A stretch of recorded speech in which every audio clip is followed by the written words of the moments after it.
Please, baby, do it me now. I couldn't believe she had just said that to me.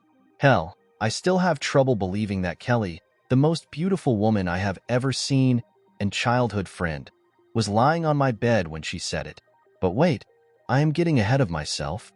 You see, it all started last Friday when our bosses had thrown us one of those few bones that the corporate demigods in their infinite charity bestow once in a while upon their lowly minions.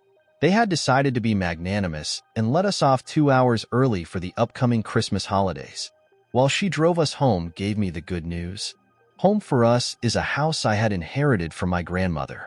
I was sharing the house with Kelly, her low-life boyfriend Billy, and my now ex-girlfriend Sherry.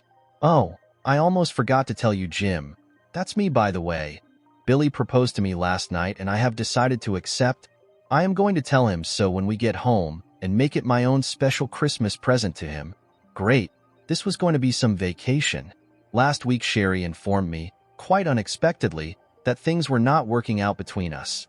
And now, not only was I going to be helping her move her stuff into the spare bedroom, having decided not to kick her out, but to take pity on her as she was a college student with just a part-time fast food job, but Billy was going to be gloating over his conquest of Kelly until they were married. Oh, did I mention that I really disliked Billy?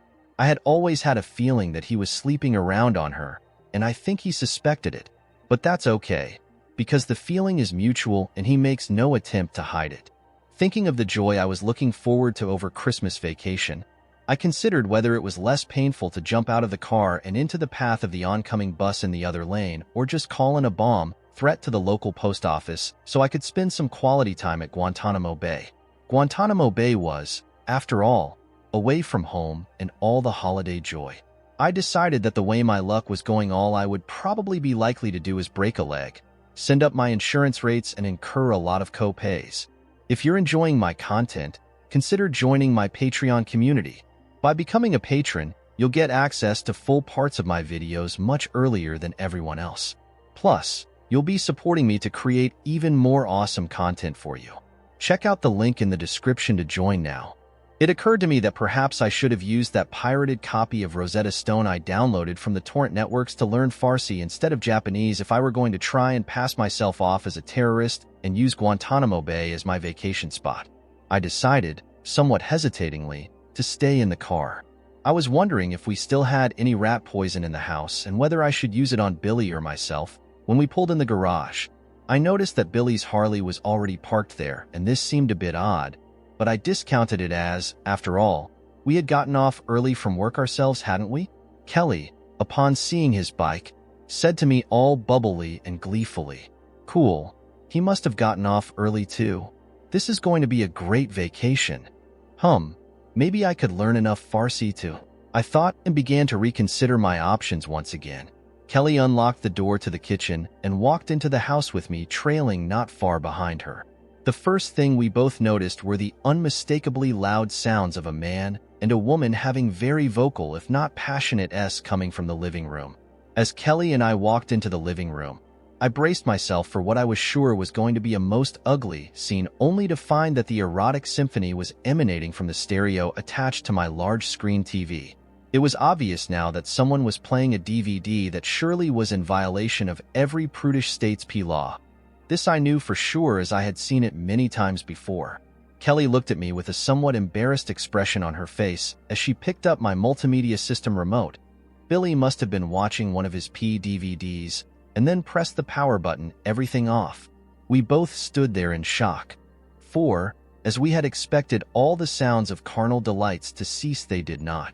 Emanating from the direction of Kelly and Billy's bedroom over what sounded like dueling banjos from the soundtrack of the movie Deliverance was the sound of bed springs, bodies slapping together, and the unmistakable voice of Billy saying, "Baby, make the pig noise for me again. It really turns me on." It was followed by a somewhat familiar female voice.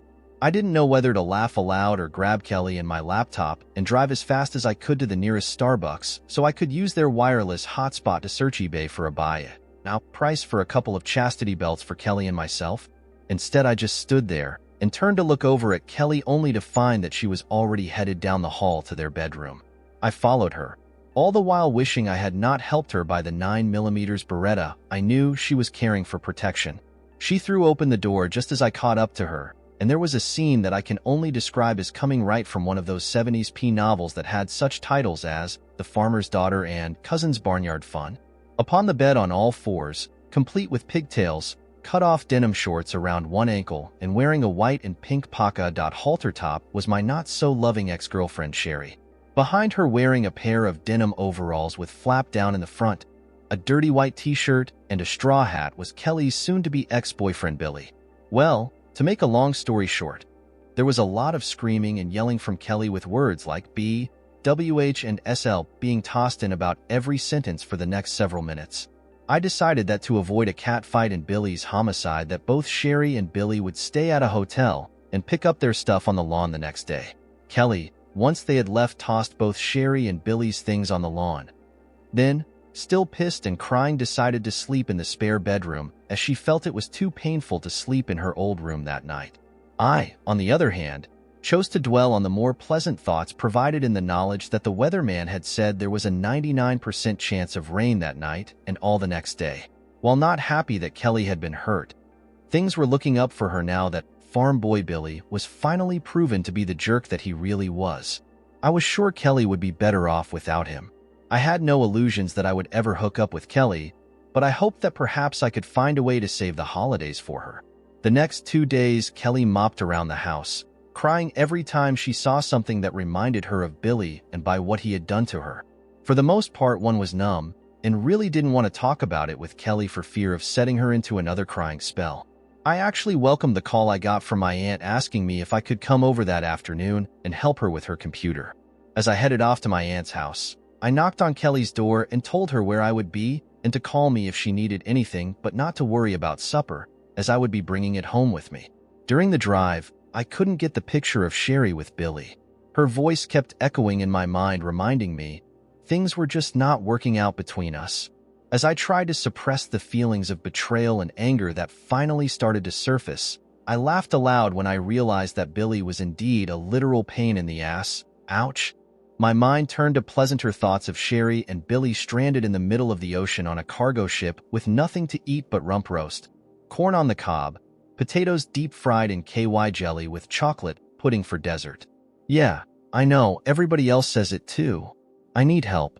It turned out that my aunt had not quite figured out the need for anti-spyware, and her internet connection was running like a pregnant turtle with one leg, going nowhere fast. I fixed her problem in no time using some really nice freeware utilities I knew about, while stopping just long enough to explain to her that perhaps the top of her desktop computer was not the best place to set her coffee cup no matter how convenient it was, and that even though they may sell those neat plastic trays that turn the top of your monitor into a knick-knack shelf, she might not want to put her favorite houseplant on top of it as it might leak and short out the monitor. She frowned at me, seeming somewhat unconvinced, and as I got a mental picture of her both watering her plant and monitor, I asked her how good her homeowner's insurance policy was. On the way home, I stopped at one of those fast food sandwich shops and picked up a veggie combo for Kelly and roast beef for myself. I walked in just in time to see Kelly standing over the answering machine listening to a message. The voice on the recording belonged to Farm Boy Billy. He was trying, very badly, to tell Kelly how sorry he was and that it was just a one-time thing between Sherry and him, that he had been lucky enough to get a fully furnished apartment with internet access, and would she please call him at his new number. Kelly did not look convinced as she hit the delete button on the phone. Then she picked up the phone. "What are you going to do?" I asked. "I am going to tell him he can take his apartment and his apology and shove them up Sherry's ass," she said as she started dialing. After about 30 seconds, she put the phone down, having not said a word, and just stood there. "What's wrong?" I asked. "It was Sherry," she said, and burst once again into tears. I told her that everything would be all right and held her in my arms as she cried. After she stopped crying, I got her to eat something and asked her if she wanted to watch TV to take her mind off of things. She said okay, but when I saw what she picked out to watch, I thought it might have been a bad idea after all. At first, Kelly cried as she watched the woman in the movie being screwed over by her husband, but then as the woman began to take revenge, Kelly became engrossed in the movie. The movie was entitled The Art of Revenge and was a slick little B-movie about a woman whose husband uses her while she works to get his education and starts a potentially lucrative business. He dumps her when she says she wants to stay home and have a baby as they had agreed while he works for a change. While not a bloody revenge movie, it was messy for her victims and well worth watching. It really just doesn't pay to have a resourceful and determined woman mad at you. After the movie was over, she told me she really didn't want to watch TV anymore, but was going to hit the internet for a while. She asked me if I didn't mind watching TV by myself for a while. I didn't and told her so. I was glad to see that she seemed to be trying to take her mind of the unpleasantness of last night. At about 8 o'clock, she came into the living room and said to me, "Let's get the hell out of here for a while." "Okay, where do you want to go?" I asked. With everything that's been going on lately, I completely forgot to finish my Christmas shopping. "Want to hit the mall?" she replied. So off we went to the mall. On the way, she said to me, "I have been so selfish lately and completely ignored the fact that you must have been hurting after Sherry dumped you." Paused a bit and then continued, "I know I never asked, and if you don't want to talk about it, I will understand. But why did she dump you anyway? If you don't mind my asking?" "No, I don't mind. It will probably do me some good to talk about it," I said. "All she did was ask me why I couldn't be more like Billy and how you were such a lucky girl. Now that I think about it, she was really jealous of you. She wanted me to kick you out. She got really pissed when I refused to. The next day she told me things were just not working out between us. You know, Billy used to piss me off all the time by telling me how hot Sherry was and what a cute little ass she had," Kelly said while changing lanes. "Every time I would call him on it, he would accuse you of putting ideas into my head." "Do you have any idea how much he really hated you?" she asked. "Yeah, I kind of figured that out," I responded. "Then why in the hell did you let him stay?"